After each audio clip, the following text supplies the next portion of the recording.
Malem Sinba Thungna Pangthokliba World Heart Day ge Thauram Lamphel Patalaiba IMA Complex Tasu Pangthokhi. Thauram asiga iruinana International Week of the Deaf People ge Loishinbagi Thauram su Pangthokhi.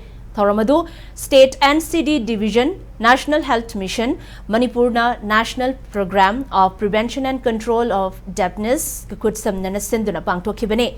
Use Heart for Action. Haiba thim the Pangthoki Bathoram Aduda, Health Services Manipuri Director Dr. O. Sanahan B, Additional Director Public Health Dr. Chambo Gonmai, Amasung Additional Director Planning Dr. N. Hemantukumarna Mathang Sidna Chief Guest, President Amadi Guest of Honor Oina Sarukyaki.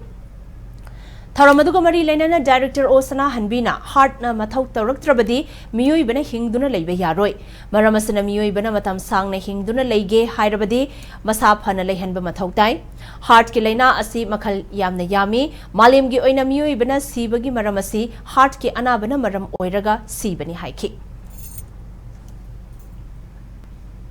Heart disease now the heart disease the leading cause of death ne high worldwide and even akoi Manipur da su unhealthy diet yamna maru oiba risk factor am oireba akoi ge physical activities su yaw dreba. This is one of the risk factor masi akoi na ngakthok chaba yayaba. Prevention is always better than cure hainai dana ko ngakto ki hai taragadi akoi ngasai gi risk factor oiba myam no ngakto ka doba adolescent high ba groups se yamna kari haini akoi gi yana vulnerable and yamna critical parent ne ba sidane ba kun habit formation tor ka doba myam se any lifestyle ni khang de magi personality development tawga doba khot ka doba adu myam do